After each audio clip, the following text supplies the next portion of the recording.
Welcome to Basketsprawl, Episode 3. On Basketsprawl, we'll be discussing basketball, life, and everything that comes in between. A little disclaimer about this episode, though.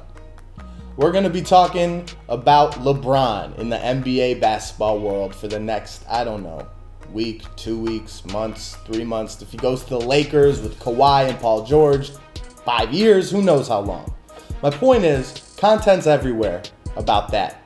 So I'm not going to try to add anything special to it. I think there are other people that have much better ways to say what I want to say about LeBron and what he means to the league and where he's going this season, yada, yada, yada. So we're not going to be talking about LeBron. If you want something else to break the monotony of LeBron right now, you've come to the right place.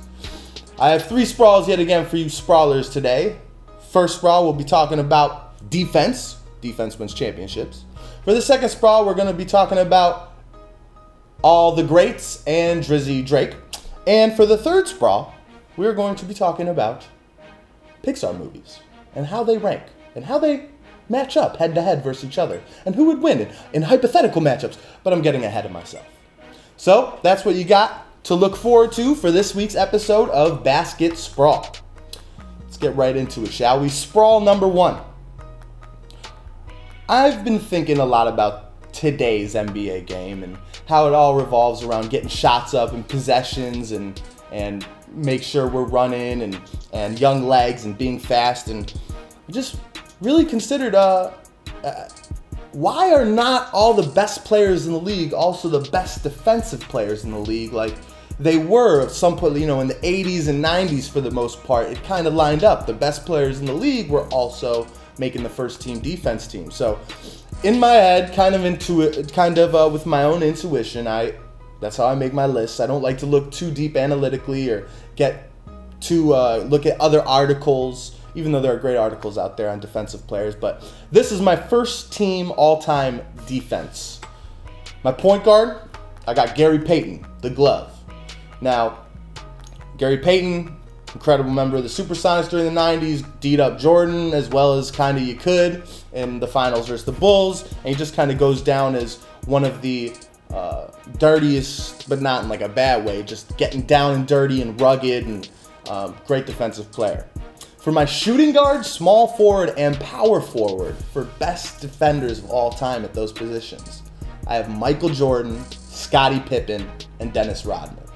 I guess it's not a coincidence that they were on arguably one of the greatest teams of all time, went on a three-peat together, were virtually unbeatable. And when people ask me what my opinion is on the greatest duo of all time, I can't think of anyone more dominant on both sides of the ball than Jordan and Pippen. So I think Jordan and Pippen are only as good as they are is because they have to guard each other every practice and they love to practice. Now, there are no facts to back these up. There's no way to quantify this, but it's my theory.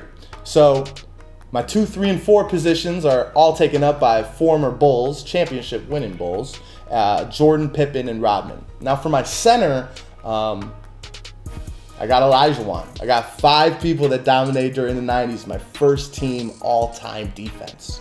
Recap, that's Payton, Jordan, Pippen, Rodman, and Olajuwon. You look at Olajuwon, the link I left for this one, it's in the description, take a look. For Olajuwon, I linked you to 10 blocks in a playoff game versus the Lakers in 1990. 10 blocks.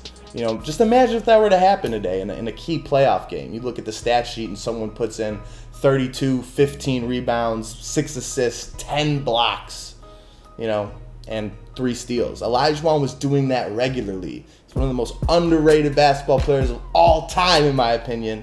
Shout out the Houston Rockets and your 2 championships in the 90s. I know a lot of people don't like to talk about them because they kind of forget they happened, but I recognize it. Good on you, Olajuwon, and all my Rockets fans out there. Also, for Payton, Jordan, Pippen, and Rodman, I've linked different videos highlighting their defensive prowess, so they're in the description. I definitely recommend checking them out. That brings me to my second team all-time defense. For this list, it was a little harder. I didn't watch a lot of these guys play, but with my experience with the game and being able to go on YouTube and find whole games from any era, and if you work hard enough in today's age, you can watch really any game you want to. And with that, I changed this list a bunch, but here's how it is right now. My starting point guard for the all-time second team defense is Chris Paul. I left a link to his description of him playing absolutely lockdown, game-changing perimeter D on other point guards. Looking throughout the history, there aren't a lot of good point guards that match up with different positions that aren't point guard. And so, you know, Gary Payton's kind of a shoo-in as the glove, no clothing pun intended. But Chris Paul, I had Sidney Moncrief because the stats backed it up, but I'd never seen it, so he's just not my guy. So 1, I have Chris Paul. 2, I have Klay Thompson. My favorite video in the description is the link to Klay Thompson's defensive highlights. He plays the most disciplined perimeter D I have ever seen. Kawhi played more of a game-changing and playmaking type of defense, but Klay plays the most disciplined. If I was, you know, what I was taught in 7th grade, if I internalized it and worked at it every day, I'd maybe be half as good as Klay on defense.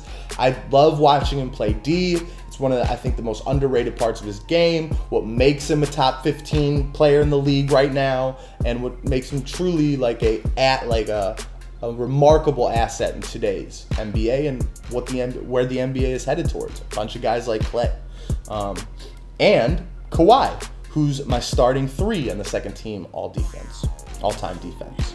Kawhi, we all know, basically locked up Finals MVP for locking up LeBron. Locking up, I know a lot of people think that's controversial when you say he locked up LeBron in the finals, but here we are.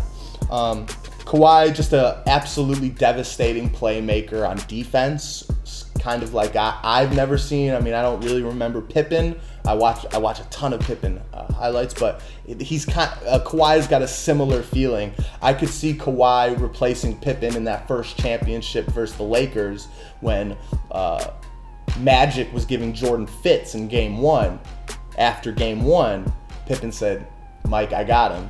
And the Bulls proceeded to win the next 4 games, win the series in their first championship. I could really see Kawhi in that role.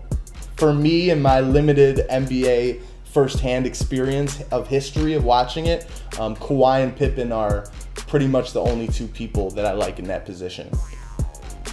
For my starting 4, even though I know a lot of people think he's a center, and after David Robinson left the team, he kind of played center. But for my starting power forward, I got the big fundamental himself, Tim Duncan, really underrated defender.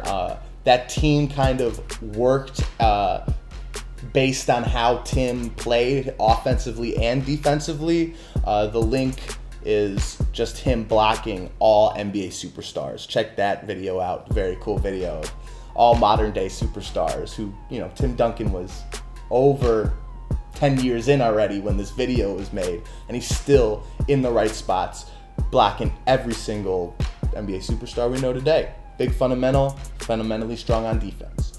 That brings me to my starting center on my second team all-time defense, and that is Bill Russell.